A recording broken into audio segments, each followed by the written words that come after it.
to all fans of antique numismatics. Today I would like to show you a unique denarius of Commodus from his final year of reign, 192 AC. Surely, sharing a coin of a higher quality with you would be preferable. As you can see, the coin is worn, and the obverse legend on the right side is missing. However, because we're dealing with an extremely rare specimen in this situation, so there's nothing left to do but enjoy it as it is. This variety was overlooked by all classical numismatic reference books and catalogs. I mean RIC and RSC catalogs, and Seyvert's monograph. Also, I have not found any analog on internet yet. So, is it so unusual and unique in this denarius of Commodus? Take a look at the star. It's in an uncommon location for this type of denarius. It's under the throne, not on the coin's field, on the left or right, as it should be for common denarii of this type. Let me underline, this variety with star under throne of Securitas was not noted in the catalogs. Why did engraver decide to sit the star under throne, but not in the field of the coin? It is not really clear.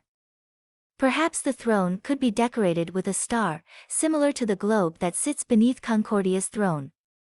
Also, it could be compared to the wheel seen beneath Fortuna's throne. It would be fantastic if you could offer your thoughts on how the star could appear beneath the throne in the comments below. By the way, why did I call this goddess Securitas instead of Pietas, as all catalogs state?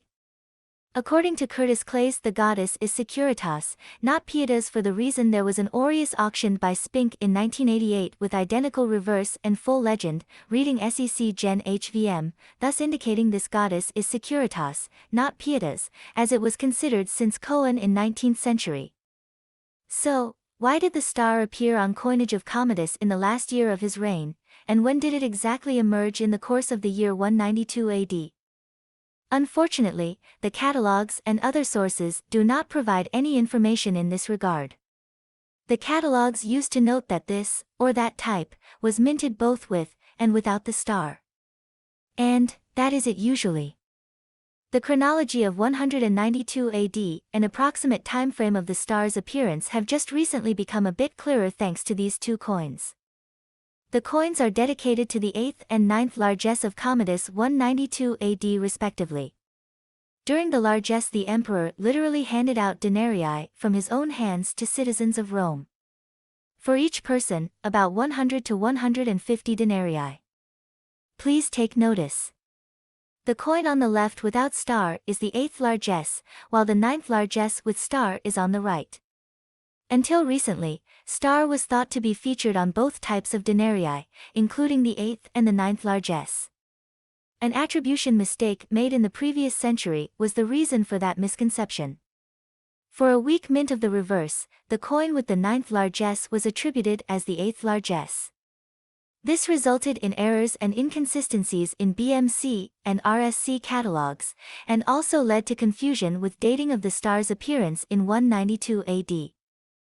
Following a fruitful discussion on the forum with Curtis Clay, and a thorough examination of all known denarii of Commodus 8th and 9th largesses, it was determined that all denarii of the 8th largesse were minted without a star, whilst all denarii of the 9th largesse displayed the star. The preceding century's error was remedied, and the appropriate revision was posted on the British Museum's website. I would like to express my gratitude to Richard Abdy from the British Museum for his cooperation in this subject. By the way, the 9th largesse, which had been promised and advertised on his coins, did not occur during Commodus' lifetime. On the New Year's Eve of 193 AD, the emperor tyrant was assassinated by his retinue. Pertinax succeeded Commodus and delivered the promised 9th largesse to citizens. This event is marked with very rare and interesting denarius, displaying liberalitas on the reverse. The legend reads, Liberati civibs.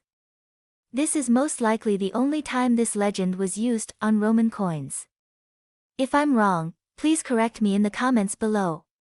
So, the legend reads and proclaims, freedom to citizens. It's not surprising.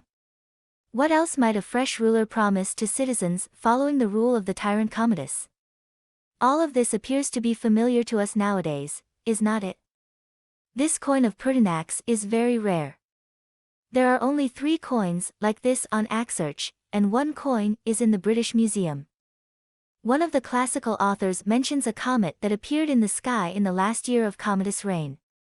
The star on Commodus coins from 192 AD and the comet mentioned by a classic source are most likely the same object.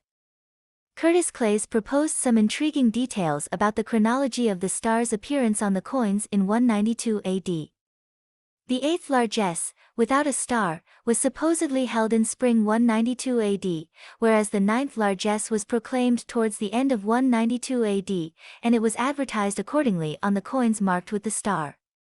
The star was eventually added to all coinage before November-December 192, and the comet could thus be seen during the summer and fall, according to Curtis Clay. Personally, I guess the comet was seen in early mid-autumn, not summer.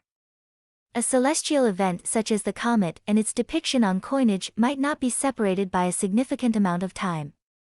Comets are normally visible for only a few weeks with the naked eye due to their proximity to the Sun. Comet under the throne. What a fascinating coin it appeared to be. Thank you for your time. Rare coins to you. Cheers. Please like the video, and make sure to subscribe for more. Also, please follow the channel on social media.